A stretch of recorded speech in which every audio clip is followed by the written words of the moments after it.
Oggi, come avete già capito dal titolo, andiamo a costruire la nuova scrivania dello studio. Come potete vedere, qua a fianco a me c'è un bancale intero di listelli di parquet in massello. Per la maggior parte dei listelli si presentano in questa maniera. Sul retro qua ovviamente hanno ancora la colla e la prima operazione che dobbiamo andare a fare è scollare e piallare tutte e 9 le scatole. Il mio piano per scollare tutti questi listelli è prendere una pistola termica, scaldare la colla con un raschietto per pavimenti o per moquette, non lo so, togliere la colla, la maggior parte della colla con ancora un po' di massetto attaccato, che quello potrebbe dare parecchi problemi, e per ultima fase passarli tutti nella pialla a spessore. Ho solo testato il metodo più efficace per scollarli nella maniera più veloce e ho visto che in 10 minuti circa faccio una dozzina di listelli. Ora ne abbiamo circa 50-60 metri quadrati.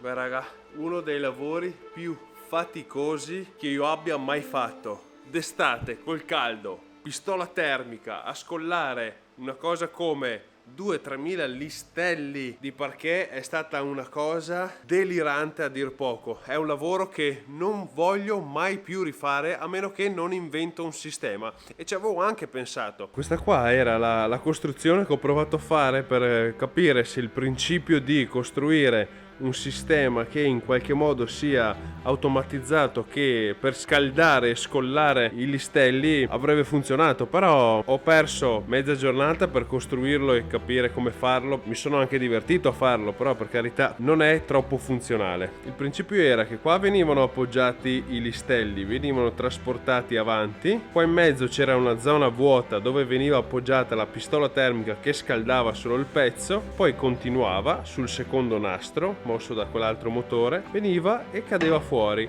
A questo punto io con il raschietto potevo togliere tutto. È inutile dirvi che è stato fallimentare questo metodo, ma non tanto per l'esecuzione, ma quanto perché per fare questo lavoro ho solo questi listelli da fare, per cui non valeva la pena, a mio parere, investire 1 o 2 giornate del mio tempo per progettare e costruire un sistema, quando in quelle 2 giornate potevo scollarli a mano, per cui mi sono rotto le palle e una scatola alla volta sono riuscito a scollarle. Adesso ho tutte queste scatole qua da passare dentro la pialla a spessore. Ora il sacco è vuoto. Vediamo dopo questa sessione di piallatura intensiva quanto l'ho riempito. Sarà lungo questo progetto, raga, folle e lungo. Ok, comincia la produzione.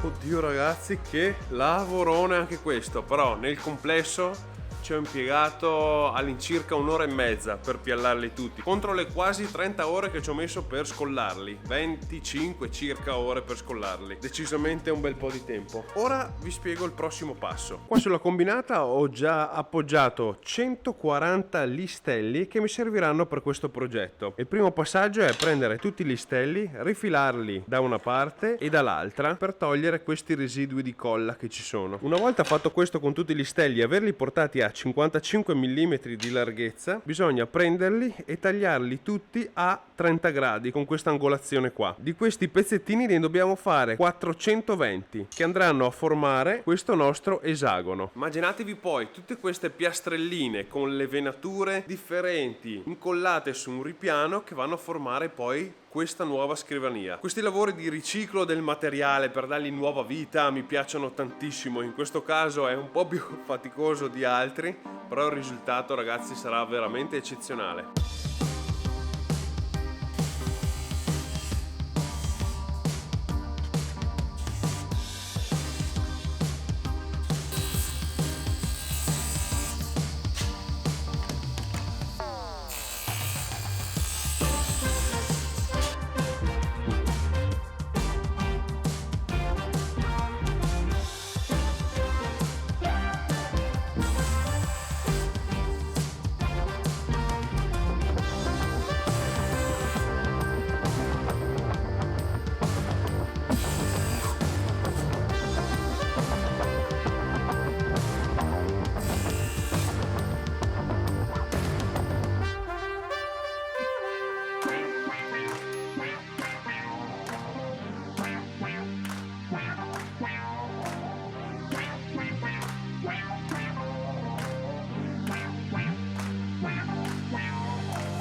tutti i 420 pezzettini. Arrivati a questo punto dobbiamo preparare il ripiano a cui incollare tutti i nostri pezzettini che abbiamo tagliato finora.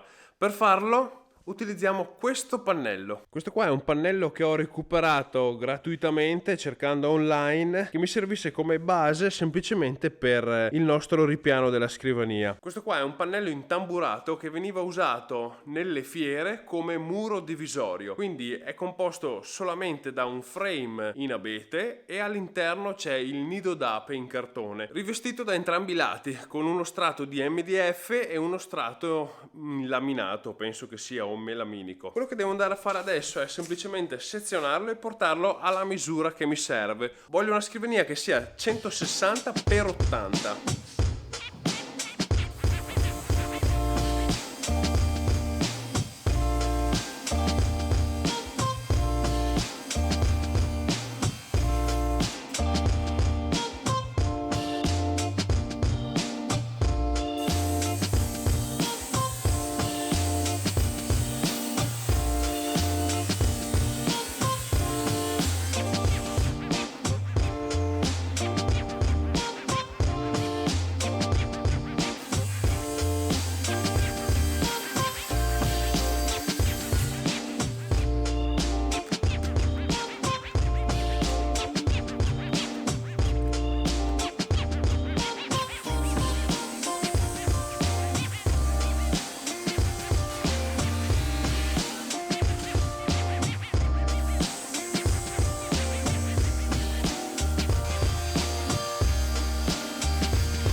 Per partire dritto ho messo questa staggia di alluminio e un altro riscontro da questa parte, rispettivamente a 5 cm dal bordo e a 3 cm dal bordo. Così facendo tutti i rombi verranno ben centrati. Per fissare tutti i rombi qua sul pannello in laminato sono andato a comprare il Bostik Polymax, che è questa cartuccia così che si usa ovviamente con la pistola del silicone. Ho scelto questa qui perché è una colla che attacca su più materiali, compresi laminati, legno, metalli e altri materiali. Oltre a questo ha un tempo di settaggio, nel senso che fa presa il pezzo abbastanza in fretta, quindi non è un silicone che ci mette un tot di tempo, va bene per interni ed esterni, per cui penso che sia l'ideale per questo mio progetto. Veloce considerazione: dopo aver messo solamente 5 di questi rombi, la procedura ideale da fare è selezionare i 3 pezzi che vanno a formare il rombo, prepararli, girarli, incollarne una serie e poi partire e attaccarli tutti, e così per ogni riga si va avanti, per cui super time lapse.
Ripiano levigato a 220, liscio, perfetto, stuccato, non ha nessuna imperfezione.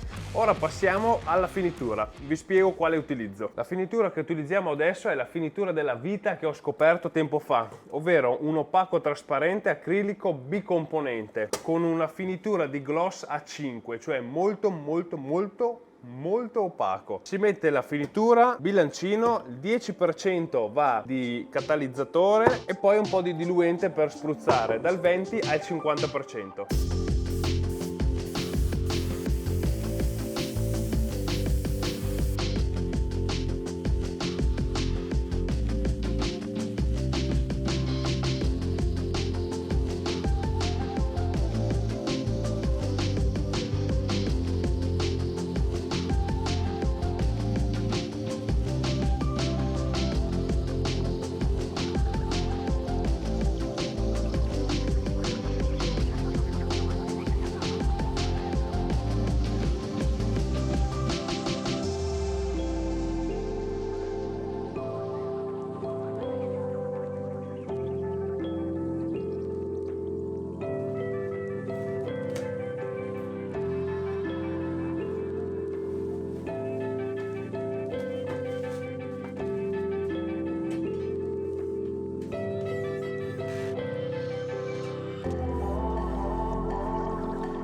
Ringrazio FlexiSpot per avermi mandato questa nuova scrivania motorizzata da testare. Qua sotto in descrizione trovate il link per il catalogo FlexiSpot con un sconto dedicato per il vostro primo acquisto. Prima di salutarci volevo darvi alcune news, tra cui questa mia nuova situazione. Il riciclo del materiale, dare nuova vita a un materiale che altrimenti verrebbe gettato via, come sarebbe stato per questo parquet qua, è una di quelle cose che mi piace tantissimo fare. E riuscire a tirare fuori un prodotto del genere da un materiale di scarto è sicuramente una figata per me. Su Instagram ho ricevuto parecchi riscontri positivi su questo progetto, tra cui tante persone che me ne hanno chiesto uno, quindi ho deciso di fare una piccola serie limitata di 6 pezzi divisi in 3 pattern differenti. Se sei interessato all'acquisto di una scrivania del genere, mandami una mail a questo indirizzo qua per prenotare il tuo ripiano. L'ultima cosa appunto è la mia nuova situazione, raga, mi sono rotto il metatarso della mano destra. Purtroppo è un incidente che è successo il 1° di settembre, ne ho per tutto il mese, me lo tolgono il 27, per cui sarò decisamente limitato sia nel lavorare in laboratorio sia nel lavorare al computer, e per questo probabilmente ci sarà un ritardo nella pubblicazione dei contenuti su YouTube. Mentre per chi vuole rimanere aggiornato, su Instagram sono decisamente più attivo e pubblico storie per tutti gli aggiornamenti e le disavventure che ho con questo gesso durante tutti i giorni di questa convalescenza. Per le altre persone che sono più interessate al dietro le quinte, ai progetti che porto avanti e progetti magari di una rilevanza minore, ho aperto un canale Telegram, trovate il link sempre qua sotto in descrizione. Detto questo, raga, questa mia situazione è abbastanza frustrante da un certo punto di vista, perché mi ha fatto saltare tutti i piani che avevo per settembre, rimandati o comunque da riaggiustare un po' tutta questa situazione. Su Instagram siete stati veramente tanto affettuosi nel mandarmi un sacco di messaggi, raga, veramente tanti, e vi ringrazio per supportarmi in questa nuova condizione. Vi posso anticipare che sto organizzando dei contenuti che saranno una bomba, al di là dei progetti realizzati, ma proprio carichi di informazioni utili per tutti. Quindi se non vuoi perderti i prossimi contenuti, ti invito a mettere mi piace e a seguirmi attivando la campanella, così non ti perdi tutti i prossimi episodi. Prima di salutarci io ringrazio i Patreon come sempre che sostengono attivamente questo mio progetto, e ovviamente noi ci vediamo il prima possibile con un nuovo video.